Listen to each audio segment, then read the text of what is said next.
खाली खाली अखियों में तू ही बसा था, मन्नत मुराद मेरी तू ही दुआ था।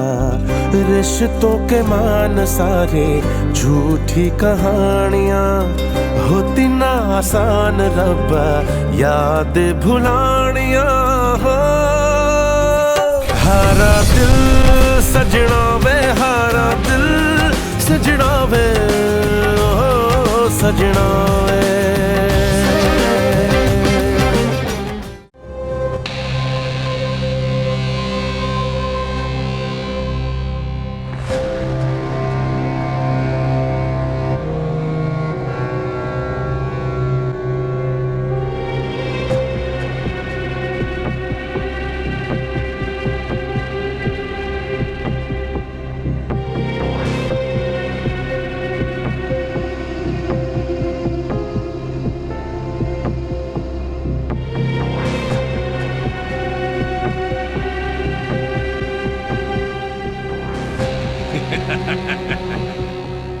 مامان مامان مامان کجایی؟ مامان چرا صداتو بلند کردی؟ این چه وضع حرف زدنه؟ چون شما منو مجبور کردین که جلوتون اینطور صدامو بلند کنم. مومن کجاست؟ چرا داری مزخرف میگی؟ من چه میدونم اون کجاست؟ اتفاقا شما خیلی خوب میدونین اون الان کجاست. اونو کجا قایم کردین؟ مراقب باش که چی داری میگی روحام. هی پشت سر هم داری مزخرف میگی. من نمیدونم اون کجا رفته. اون زن توئه. تو باید بدونی که اون کجا قایم شده. در ضمن اگه اون بهت اطلاع نداده کجا رفته و تو مامان نمیدونی. شما اونو دزدیدین. پس به هم بگین که مومن الان کجاست. خفه شو.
ساکت.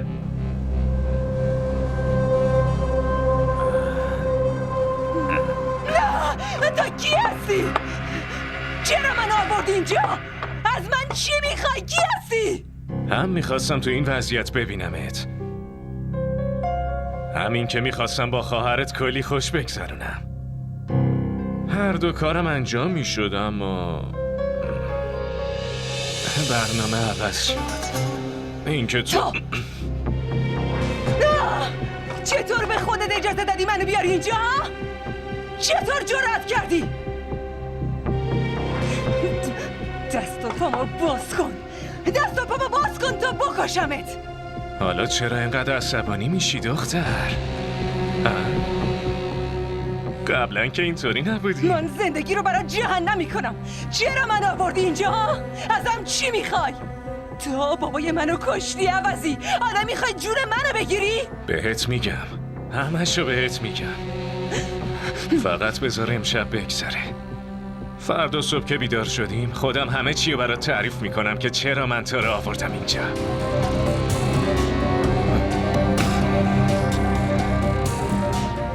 فعلا بذار یه امشب رو با هم بگذرونیم. گم شو عقب.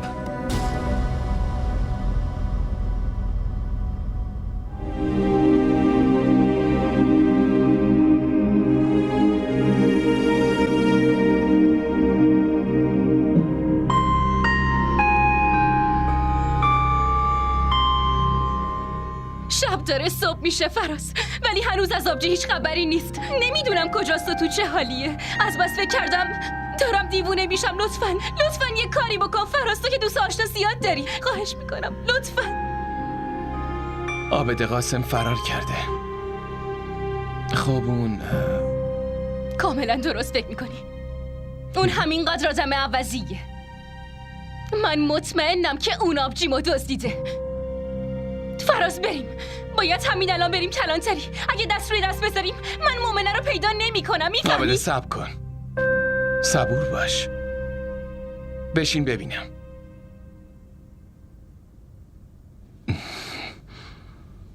عابد هیچ اتفاق بدی نمیافته، باور کن. اگه قاسم این کارا رو کرده باشه من به حسابش میرسم. ولی با خونه نشستن هیچی حل نمیشه. عابد من الان هیچ جایی نمیتونم ببرمت. بهتر حرفمو گوش کنی. لباستو عوض کن و استراحت کن. یه چند ساعتی بخواب. اگه خواهرم چیزیش بشه من میمیرم فراز. خواهرت هیچ چیش نمیشه. تو به من اعتماد داری نه؟ پس نگران نباش.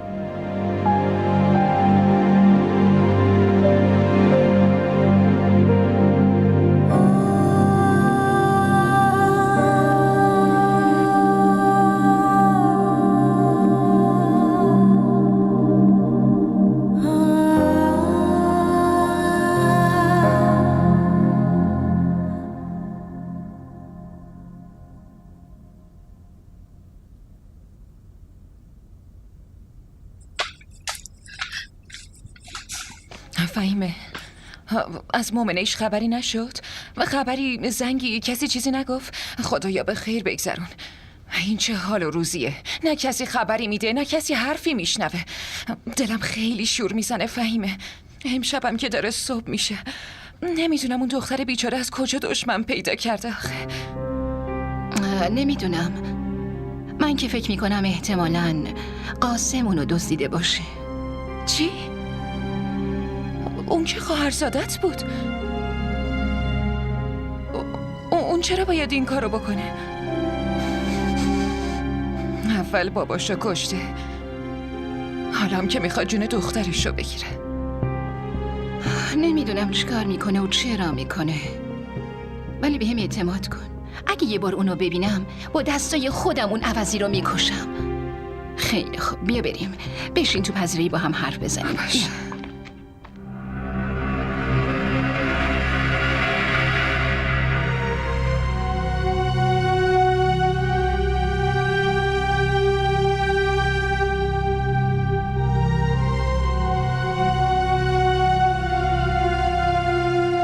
جلوی من از مامان دفاع نکنین. دیگه اعتمادم از بین رفته. من دیگه به هیچ کدوم از حرفاش اعتماد ندارم.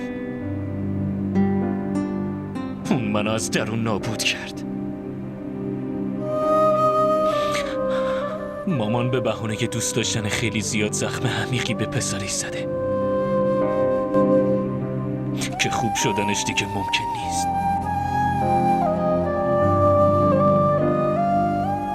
این چطور مادریه بابا؟ نه میشکنه، نه دلش میسوزه، نه خودش محبت میکنه، نه میذاره بقیه محبت کنن. دیگه آرامشی نداریم. من و مومنه هر جایی بریم نمیذاره که خوشحال باشه. یعنی اون نمیبینه که مومنه آبروی منه، خوشحالی منه، زندگی منه. پسرم اینطوری نیست که تو فکر میکنی. مامانت حتی به خاطر عشقی که به تو داره میتونه به خودش هم آسیب برسونه، ولی هیچ وقت با مامانه همچین کاریو نمیکنه. درسته که اون تا امروز خودشو مادر خوبی ثابت نکرده، اما به عنوان یه زن همقدر هم ظالم نیست. بابا این نظر شماست. خب ببین پسرم، ممکنه مامانت به خاطر عشقی که نسبت به تو داره اشتباهات و خطای زیادی رو انجام داده باشه، اما فکر نمی کنم به همناه خودش آسیبی برسونه. من اصلا اینو قبول ندارم.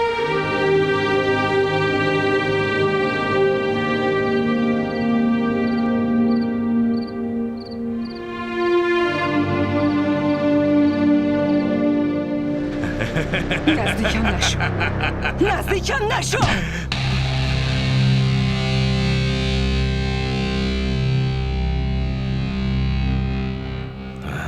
خیلی عصبانی شدی نه؟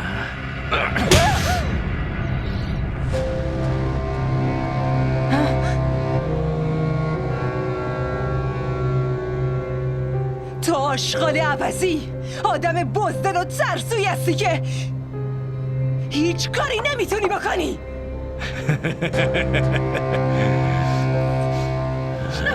گوش کن ببین چی میگم.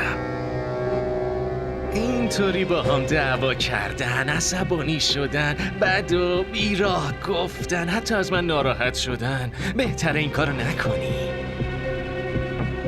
من با فکر و دقت خیلی زیاد تو رو آوردم اینجا.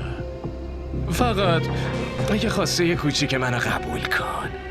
اون وقت منم فردا صبح تو رو میرسونم خونت. قول میدم. ببین من اصلا چیز زیادی ازت نمیخوام. فقط یه خواسته کوچولو موچولومو برآورده کن. بگو. من خیلی دوست دارم. من حتی قربون این عقد کردناتم میشم و حتی حاضرم واسه جونمو بدم. خاله منم همین خواسته رو داشت که ما با هم عقد کنیم، ازدواج کنیم. خاله که هیچی، مادر شوهرت هم همینو میخواست. حتی برات نقشه هم کشیده بود. اگه تو اون روز ما با هم عقد میکردیم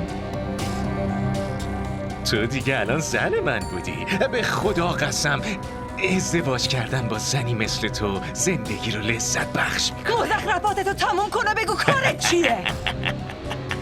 گفتم که میگم بذار این شب به صبح برسه، خورشید در بیاد و خروس قوقو کنه. اون وقت همه چی رو میگم. باشه؟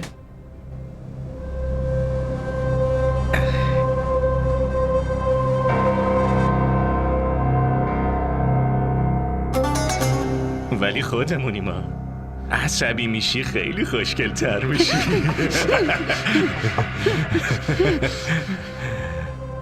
دست و پاتم شروع به عصبانی شدن کردن.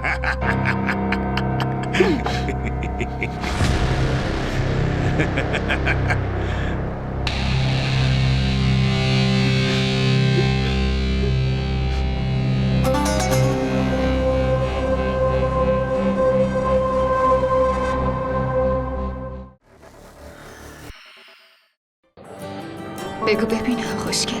ببینی وقتی آدم عاشق یکی میشه دیگه نمیپرسه که چقدر خوشگل. شاید اون از همه خوشگل‌تر باشه. این عشق عزیز دلم آب نیست که هر وقت تشنت شد بگی یه لیوان آب بده. برای آب باید هزینه‌شو داد، به همون قیمتی که تشنه‌های کربلا پرداخت کردن.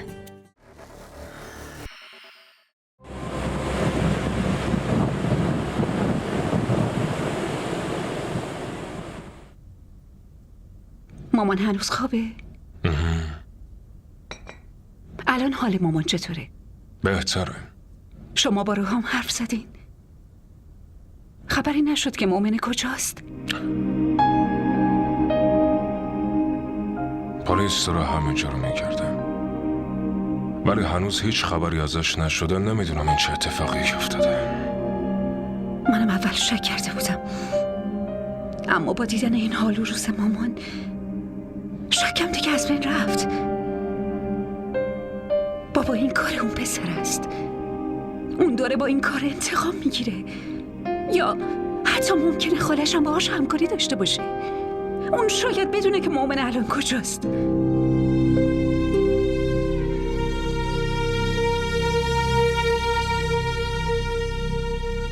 آروج، رام کجاست؟ بگو بیاد، میخوام حرف مهمی بهش بزنم. چطور میتونه تهمت به این بزرگی به من بزنه؟ تو استراحت کن بتول. الان به استراحت نیاز داره. تو که میدونی اون بچه عصبانیتش بهتر رفته، نمیتونه کنترلش کنه. فقط عصبانیتش به من رفته، اما عادتهای خوبش همش به شما رفته. ولی این همه شک و شبهه در مورد من چطور میتونه درونش ایجاد بشه؟ اون چطور میتونه همچین فکری بکنه که من همسرشو دزدیدم؟ و اون از طرف مادرش آسیب دیده. الکی نسبت بهت بدبین نشده. حتی توی تمام این سالا جایگاهی که باید مومن حقش باشه رو بهش ندادی. چه کارایی که باهاش نکردی؟ تا چطور دلت خواست مومن با قاسم ازدواج کنه؟ تو روحمو به این حال و روز رسوندی بتول. حالا فقط تو میتونی دوباره زندگیشو رو برق کنه. اگه اون بخواد اینطوری پیش بره میترسم که از هممون دور بشه.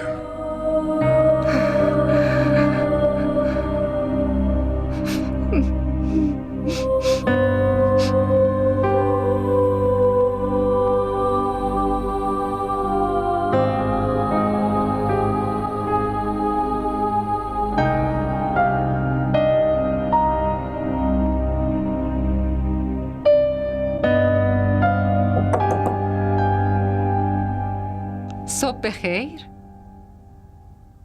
آبده دخترم، تو از دیشب هیچی نخوردی. اینجوری که پیش بری مریض میشی. مراقب نیستی.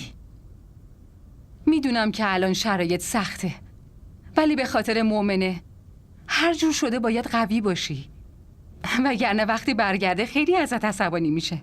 خاله من خیلی میترسم. اون برمیگرده دیگه، مگه نه؟ شما میدونین اون بدیه هیچ کس رو نمیخواد. اون تو این دنیا به هیچ کسی بدی نمیکنه. اون وقت در حق چنین آدمی بدی میشه. دخترم، آدمای بزرگ با اتفاقای بزرگ آزمایش میشن. مؤمنه که به جای مادرتون بود. هر غمی که شما دوتا داشتین و به جون خودش میخرید. در حق اون هیچ بدی نمیشه. خداوند اونو خیلی قوی و شجاع آفریده. حالا ببین خیلی زود پیشمون برمیگرده. زود باش، پاشو، بلند شو، بیا. آفرین، لباستو عوض کن و صبونتو بخور. راه من میرم یه تماس بگیرم. ما را در شبکه‌های اجتماعی دنبال کنید.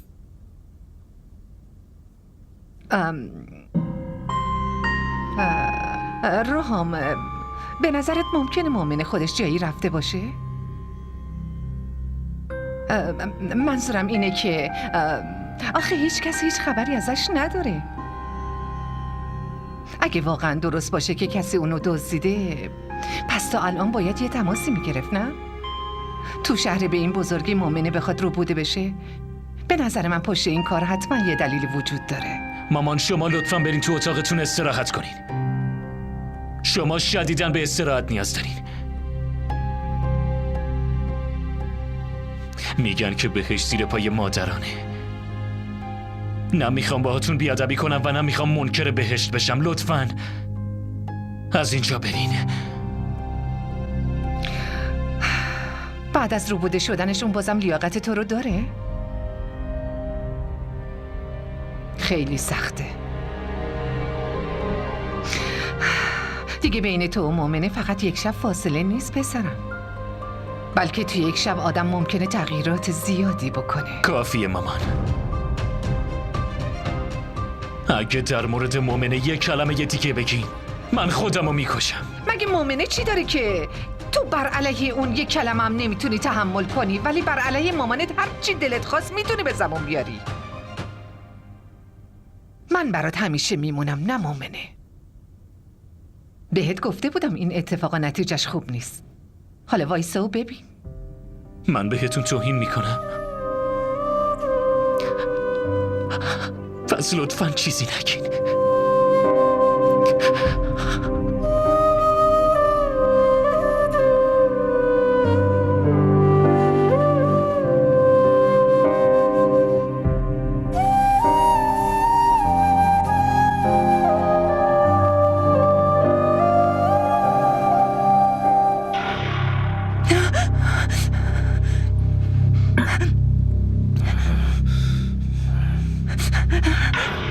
خب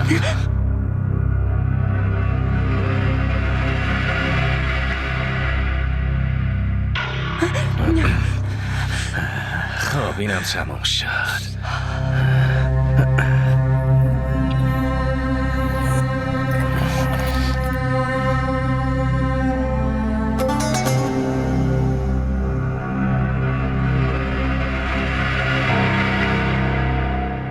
بگیر غذا بخور. کسی به غذا نه نمیگه.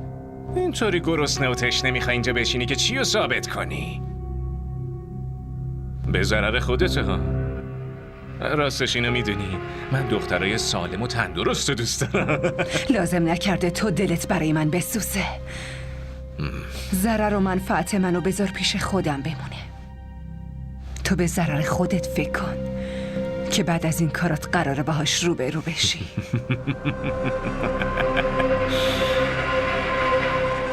ببین من تو رو به دست میارم. ها؟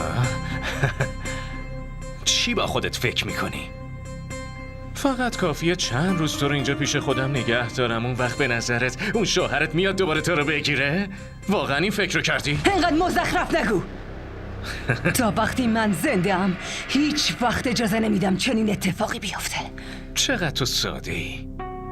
حالا دیگه زندگی من و تو یکی شده. حرفمو قبول کن. الان باید به فکر آینده‌مون باشی. واقعا تأسف میخورم برای اون پدر و مادری که بچهشون تویی. حتما نفرینت میکنن. تو لیاقت هیچی رو نداری. هیچ پدر و مادری نمیخواد بچهشون مثل تو باشه. حتما دلشون خیلی ازت شکسته. دلشون نمیشکنه.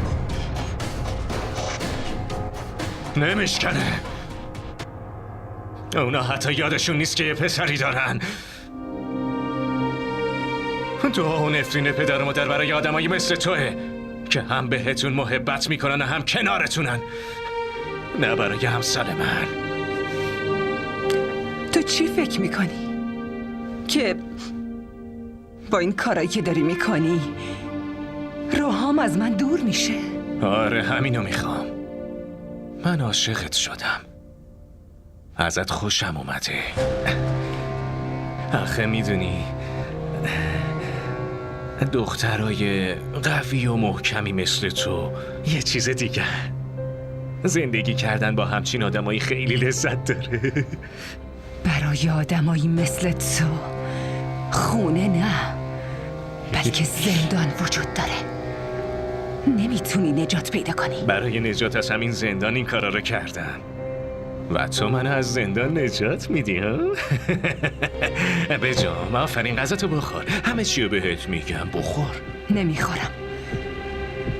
بگو باید چی کار کنم؟ ببین مؤمنه، تو باید شکایت پرونده بابا تو پس بگیری. آره میبرمت کلانتری و این کارو میکنی، بعدش مستقیم میرسونمت خونه.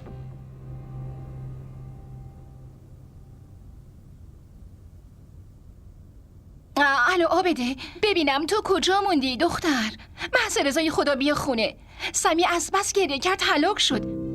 اصلا نه غذایی میخوره نه آبی، شیرش هم که نمیخوره. من واقعا خیلی نگران شدم. بدنش هم تب شدیدی داره. به نظرم باید ببریمش بیمارستان. تو لطفا زود بیا. من که کاملا گیج شدم. همین الان غذاشو درست کردم ولی از دست من نمیخوره.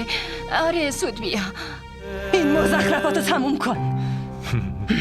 من هیچ وقت همچین کاری نمی کنم، حتی اگه به خاطرش بمیرم. جون رو که میگیرم ولی فقط از داداشت. ببین اگه کسی رو بکشی میری زندان. حالا چه یه نفر چه 2 نفر مجازاتش یکیه دیگه. تو داداشتو خیلی دوست داری مگه نه؟ ها؟ اگه جون اونو میخوای پس جون منو ببخش. مسالمت آمیز پیش میریم. چرا میخوای درگیر دادگاه بازی بشی؟ هیچی رو نمیتونی به دست بیاری به جز این که پول و زمانتو هدر بدی. برو شکایتتو پس بگیر. ببین اگه واقعا با خودت فکر کردی که پلیس منو دستگیر میکنه، پس قبل از اینکه برم زندان مطمئن باش انتقاممو ازت میگیرم. تو چی فکر میکنی؟ که من از این تهدیدای تو خالیت میترسم؟ به هیچ وجه. من تو رو هیچ وقت نمیبخشم. تو لیاقت بخشش نداری. لیاقتت عذابه. لیاقتت اعدامه. قاسم اوضاع پایین خوب نی پسر.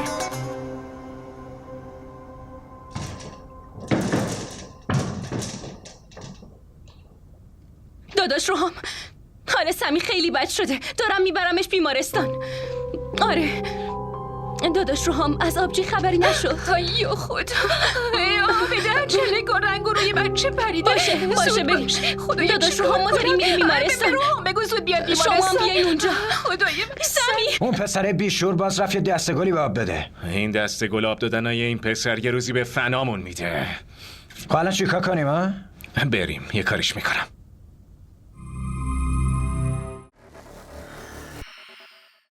آبروی منو که جلوی همه بردی. منم این کارو نکردم فیده. واقعا؟ پس کی گفت که تو این کارو بکنی؟ قلبم از اینکه تو رو از دست بدم ترسیدم. عشق من نمیذاره که تو مال کسی بشی. من اینجور عشقی نمیخوام که پدر و مادرمو به خاطر من بی‌آبرو کنه.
مؤمنه؟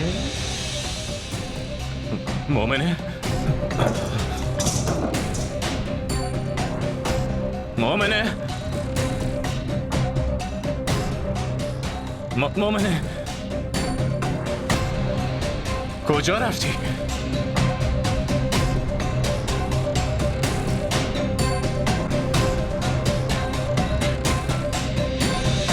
دادتون نمیتونی مراقبه یه دختر باشی؟ چه ربطی داره؟ من رفته بودم بالا که بهش غذا بدم، توی بیشور منو صدا زدی کشوندی پایین که فلان شده بیسار شده.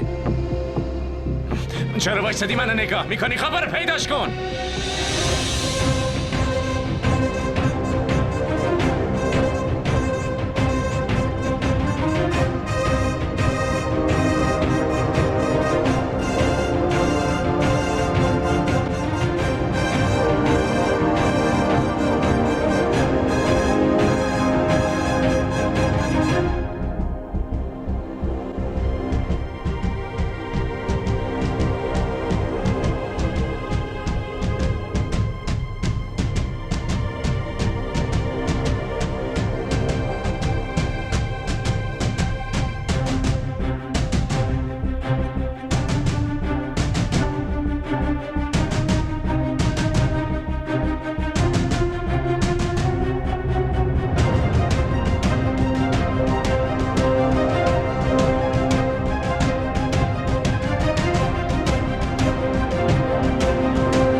همه چی خوبه؟ داداش روحام، از آبجی خبری شد؟ حال سمی چطوره؟ خوب نیست. با این حالش هم بهونه آبجی رو میگیره. آبجی من کجاست؟ پس چرا دنبالش نمیگردین؟ شما که دوست آشنا زیاد دارین، پس چرا ازش خبری نیست؟ آبده تو چی فکر میکنی؟ که من ناراحت نیستم، نگرانش نیستم. من براش جونم هم میدم. همش تقصیر منه. کاش رو تنها نمیذاشتم. روحان پسرم، میدونم حرف بزرگی میزنم، ولی یه بارم فقط از مامانتون بپرسین و ببینین. ممکنه اونم چیزی بدونه. ببین، اگه خواهرزاده من زندان فرار نمی‌کرد، منم هیچ وقت این حرفو به زبون نمی آوردم. اما میدونم که قاسم اونقدری جرأت نداره که بخواد با مؤمنه کاری بکنه، چون میدونم اون یه پشتوانی بزرگ لازم داره. بعدش هم میتونه هر کاری بکنه. حالا شما چی میخواین بگین؟ یعنی مامانم قاسم رو اجیر کرده؟ ببین پسرم، فعلا نمیتونم حرفی رو از روی اطمینان بزنم. خب همینطور که فکر تو درگیر شده بود، خب فکر منم درگیر شده دیگه. آخه مؤمنه کسی نبود که با دیگران دشمنی داشته باشه. فقط این که من هر وقت در مورد این موضوع به مؤمنه فکر میکنم، فقط بتول خانم به ذهنم میاد. میدونی اون بهم گفت که من باید مؤمنه رو برای همیشه از راهام دور نگه دارم، حتی اگه مجبور به ازدواجش کنم، یا اینکه این چه حرفیه که میزنین؟ داداش روحام همینطوری هم نگرانه. لطفاً دیگه از این حرفا نزنین. دخترم، هممون نگرانیم مگه نه؟ من فقط میخواستم اینو بگم که بیخیال. ببخش اگه حرفای نادرست یا اشتباهی از ذهنم در اومده. نه، من از حرفاتون ناراحت نشدم. شاید شما راست میگین. همه افکار ما نمیتونه درست یا اشتباه باشه. شما مامانو دیدین، حتما یه چیزی میدونین که اینو میگین. داداش روحامون مامانتونه. درسته با آبجی مشکل داره، ولی فکر کردن در این مورد اشتباهه. خواهش میکنم شما هم با این حرفاتون ما رو الکی نگران نکنین. نه آبده، بابام همین حرفا رو به هم میزنه، ولی نمیدونم چرا نمیتونم از ته دلم بهش اعتماد کنم. تو زندگی به همونی که بیشتر از هم اعتماد داریم، اون خود مادره. ولی اگه یه بار از اعتمادش ضربه بخوریم، اون وقت اعتمادمون نسبت به همه از بین میره. الانم یه همچین اتفاقی افتاده.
کجا بودی دخترم؟ این چه حال و روزیه؟ بیا داخل بیا.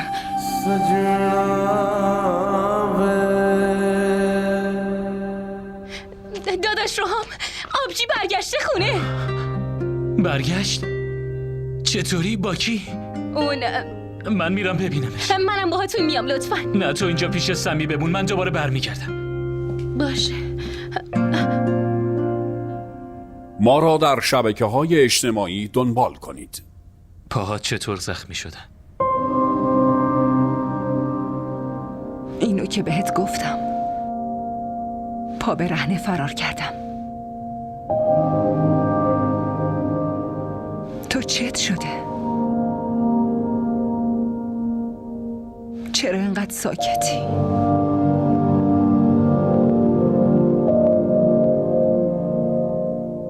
حالت خوبه نه؟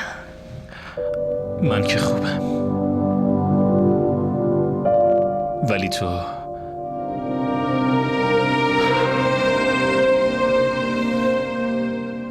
مؤمنه تو واقعا خوبی؟ من که خوبم، میبینی که صحیح و سالم روبروت نشستم. این جواب سوال من نیست. تو همسرمی مومنه و لازم نیست حتما به زبون بیارم که چی دارم میپرسم. تو باید از سکوتم متوجه بشی که منظور من چیه. از این سکوت و از این نگاهت وحشت دارم. من ازت میترسم. هیچ وقت فکرشم نمی کردم که یه روز اینطوری نگام کنی. چون مجبور شدم. تو زندگی من و تو انقدر اتفاقاتی افتاده که قبل از انجام هر کاری 100 بار بهش فکر کنم. من دیگه دارم از خودم میترسم. به هیچ کسم اعتماد ندارم. این موضوع انقدر ساده نیست مومنه. اون اگه میخواست شکایت رو پس بگیری باید میومد اینجا تو خونتون سراغتو میگرفت. چرا با دزدیدن تو این ریسکو به جون بخره؟ چون اون آدم دیوونه است روحام. اگه اون واقعا دیوونه نبود چرا باید بابامو به خاطر چند هزار روپیه بکشه؟ وقتی انقدر دیوونه است پس چرا تلاش کرده که اعتماد تو رو به دست بیاره؟ روحام ساکت. میخوام راستشو به من بگی. من نمیتونم دروغ تو رو تحمل کنم مومنه. اگه واقعیتو بگی شاید بتونم تحمل کنم، ولی دیگه به من دروغ نکن. بگو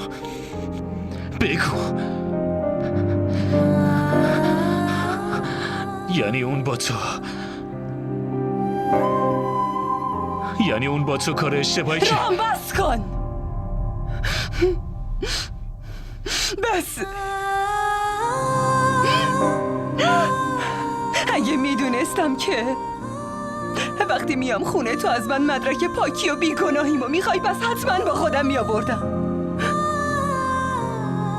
هیچ وقت فکر نمی کردم منو اینطوری نگاه کنی، این حرفا رو بهم بزنی.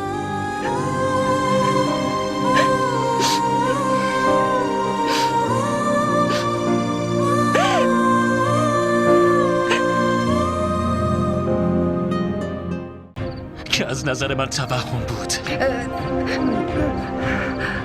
شما امروز اونو به واقعیت تبدیل کردید. باش. اینو که ولش نمی کنم. رام همچی چیزی نیست. تو داری اشتباه فکر میکنی. من با تو چی کار کنم که یک کم دلم آرامش پیدا کنه؟ این کدوم چهره مادرمه؟ به خاطر دشمنی با مومنه تا این حد میتونین پیش بریم؟ اصلا همچین چیزی نیست. واقعیت جلوی چشممه. شما چی کار کردین ماما؟ راهم بلش کن. میگم بلش کن راهم. محض رضای خدا این کارو نکن. بلش کن راهم. بلش کن محض رضای خدا. بلش کن راهم. میگم بلش کن. داری اونو میکشی. گفتم بلش کن لعنتی. میکشم. खाली खाली अखियों में तू ही बसा था, मन्नत मुराद मेरी तू ही दुआ था। रिश्तों के मान सारे झूठी कहानियाँ होती ना आसान रब्बा याद भुलानियाँ। DDTV ارائه کننده بزرگترین سریال های درامای ترکی، کره‌ای، پاکستانی دوبله شده به فارسی می باشد. لطفاً سابسکرایب کنید و عضوی از خانواده ما شوید.